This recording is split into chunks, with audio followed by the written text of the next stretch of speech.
السلام علیکم ورحمۃ اللہ وبرکاتہ۔ میں ہوں ایاز اللہ اور آپ کا ہمارے چینل پر خیر مقدم ہے۔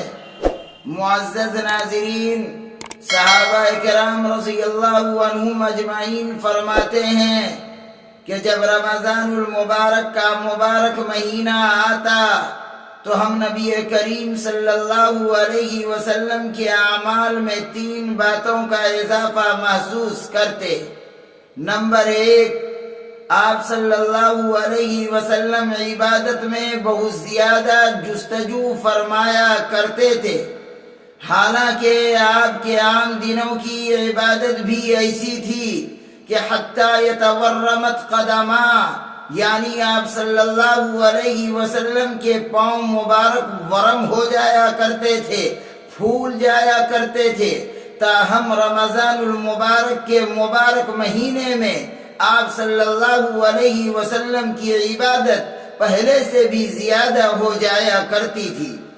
دوسری بات، آپ صلی اللہ علیہ وسلم اللہ کے راستے میں خوب خرچ فرمایا کرتے تھے، یعنی آپ اپنے ہاتھوں کو بہت کھول دیتے تھے، یعنی کھلے دلوں سے آپ صلی اللہ علیہ وسلم خرچ فرمایا کرتے تھے۔ تیسری بات کہ آپ صلی اللہ علیہ وسلم مناجات میں بہت زیادہ گریہ و زاری کرتے تھے، تو رمضان المبارک کے مبارک مہینوں میں 3 باتوں میں تبدیلی محسوس ہوتی تھی۔ نمبر 1، عبادت میں بہت زیادہ جستجو کرنا۔ نمبر 2، اللہ کے راستے میں بہت زیادہ خرچ کرنا۔ نمبر 3، دعا میں بہت زیادہ گریہ و زاری کرنا۔ ناظرین، ہمیں بھی چاہیے کہ اس مبارک مہینے میں ان 3 اعمال کا خصوصی اہتمام کریں۔ عبادت کے ذریعے ہم اپنے جسم کو تھکائیں۔ ہمارے جسم دنیا کے کام کاج کے لیے روزانہ تھکتے ہیں۔ زندگی میں کوئی ایسا وقت بھی آئے کہ یہ اللہ کی عبادت کے لیے تھک جایا کرے۔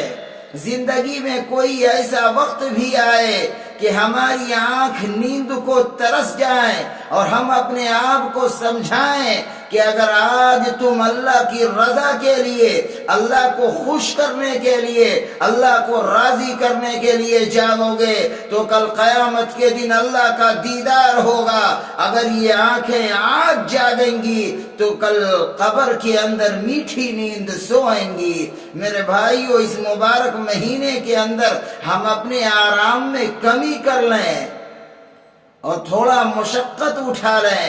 میرے بھائیو، دیکھا گیا ہے کہ جو لوگ تجارت کرتے ہیں، جب ان کے کاروباری سیزن آیا کرتے ہیں، وہ اپنی تمام مصروفیات کو ترک کر دیتے ہیں۔ وہ اپنے ملنے جلنے والوں سے کہہ دیتے ہیں کہ میرا سیزن آ گیا ہے، اب میں اپنے وقت کو زیادہ فارغ نہیں کر سکتا۔ بلکہ وہ انسان اپنے کھانے پینے کی پرواہ بھی نہیں کرتا، رات کو اسے سونے کی فکر بھی نہیں ہوتی، بلکہ ہر وقت اس کے دماغ پر یہ بھوت سوار رہتا ہے، یہ غم سوار رہتا ہے کہ کسی طرح میں اس سیزن کو کما لوں، کسی طرح میں اس سیزن سے فائدہ اٹھا لوں۔ اسی طریقے سے یہ رمضان المبارک کا مبارک مہینہ نیکیاں کمانے کا سیزن ہے۔ جو لوگ اپنے گناہوں کو معاف کروانا چاہتے ہیں اور اللہ تعالیٰ کا قرب حاصل کرنا چاہتے ہیں، ایسے شخص کو چاہیے کہ جب وہ روزہ رکھیں تو محض کھانے پینے سے رکنے تک ان کا روزہ محدود نہ ہو، بلکہ روزے دار کی آنکھیں بھی روزے دار ہو، کان بھی روزے دار ہو، زبان بھی روزے دار ہو، شرمگاہ بھی روزے دار ہو، دل و دماغ بھی روزے دار ہو۔ جب ہم سر سے لے کر پاؤں تک، سر کے بالوں سے لے کر پاؤں کے ناخنوں تک اس طرح روزہ رکھیں گے اور افطار کے وقت اللہ کے سامنے جھولی پھیلائیں گے تو اللہ ہماری دعاؤں کو ضرور قبول کرے گا۔ اللہ تبارک و تعالی ہم سب کو اور تمام مسلمانوں کو رمضان المبارک کے مبارک مہینے میں ان 3 اعمال کو خصوصی طور پر کرنے کی توفیق عطا فرمائے، آمین۔